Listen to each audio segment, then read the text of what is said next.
Yeah, it's the 30-year anniversary of the Red Lemon Electric Blues Band, as it was in the, it was really the first band was together between 85 and I think end of 92. So as near as damn it, we're getting everybody involved who was sort of in the band at that first sort of stage. It's been a long time in the offing this, and there's been talk of it happening before now. But the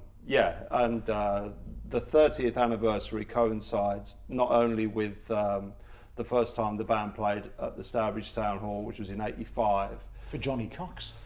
Yeah, well, it was a battle. It was a battle of the bands competition, wasn't it? Yeah, yeah. And there's about 6 bands, and they were all beautifully coiffured and very professional. That's right. Yeah, we weren't quite so coiffured of professional. It's very much that era.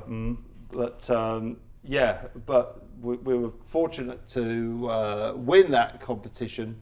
God knows how, but yeah, it was a bit of a shambles, I seem to remember. Charm, luck and bribery. Yes, yeah, all of that. Yeah. And we won some studio time Yeah. at Different Disguises studio, which is just round the corner. Yeah. We were talking earlier about one of the early gigs you came to at the Stew Pony. This was in the legendary Stew Pony. This was in the first sort of 4 or 5 months, and I don't know where all the people came from, but there were just, I don't know. There was about 600, wasn't there? Yeah, I mean over the fire fire limit of 150. Yeah, over the fire limit, yeah. and it was absolutely crazy, But some of the really early gigs the band was doing, we used to rehearse actually at Jim's mom and dad's house in the front room. I mean, it's ridiculous now when you think about it, but one of the first gigs we did was at the Broadway around the corner, wasn't it? Yeah. We used to, and we wheeled the You wheeled an upright acoustic piano up the while hill. Dave Fingers Crowley played Boogie Woogie.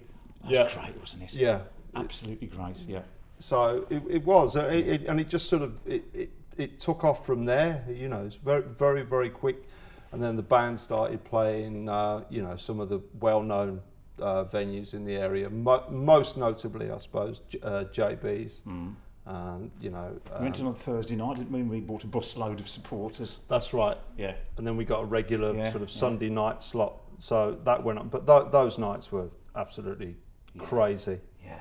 We were working a lot in London around that time. We used to play the 100 Club, the Pied Bull in Islington, and a bunch of other, but the band was travelling all over the country really. But around here, we did Dudley JB's, and we put our own gigs on, and there was also another JB's opened at Junction 10 in Walsall. Oh yeah. And the band actually broke the attendance record. Yeah. It was there. I mean, there were something like 1,300 paying customers. It's just, Several records and several skulls were broken that night, if I remember right. It was just crazy. A bit violent up there, wasn't it? It was. It didn't was, last too long. I think the Hells Angels took over.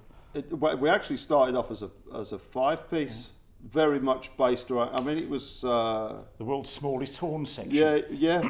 Bob Pountney. That's right. Not a full sound, but he was precise. I live in London now. The original trombone player, Paul, lives up the road in Sydney, Australia. As far away as humanly possible. Yeah. When he left the band, we made sure of it. So never wanted to see him again. Never mind. Yeah, it's only joking. It's crazy, So, but it was very, very much with that spirit in mind that if we were going to do it, it had got to be as many of the original members as possible, and doing it without the original horn section was unthinkable. So, Bob's the original trumpet player. He's coming out of retirement to come back, and Paul's coming over from. It's been 2 months to find his trumpet, isn't it? Yes, absolutely. It's found it now, though, so it's okay. As far as I'm concerned, this is a one-off. Yeah. The logistics of getting everyone together. There's only one night, I think, this year that we could all get together, wasn't there? Yeah. And it just happened to coincide with that '85 reunion. It was, it was quite difficult to book the town hall as well, because a lot of things have changed down there even. So, One take going to be the best show we've ever done, isn't it? Well, the lineup is going to include Ian Willits, the original guitarist. I mean, Ian's been very much a driving force, towards this thing happening. Yes, yeah. And also the original horn section. Jim alluded to it earlier, but Dave Crowley, the founding member of the band, I mean, he was even in it before I was, and he unfortunately died in a climbing accident quite a long time ago now. So, it's very much going to be a tribute to him as well, and his massive contribution to the band, around that time. So that'll be quite poignant, won't it? Yeah. Yeah. We're also we've secured the services of Paul Turner as well on bass. Paul was actually with the band for about 3.5 years, and he's now with Jamiroquai amongst other people.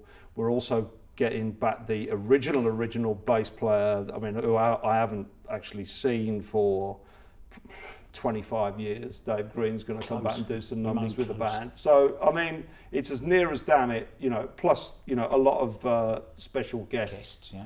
But, it's as near as damn it, it's going to be that original lineup, So, is Adrian Charles coming to do a bit on bass, do you think?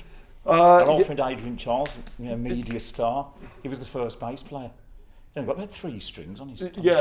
Always. Yeah. It's what he did with them, though. It's good. That was the thing, It's going to be a strange thing getting all those people back in a room together and then finding out where they're all bald now. They used to be young and svelte with fabulous hairstyles. They're all fat and bald.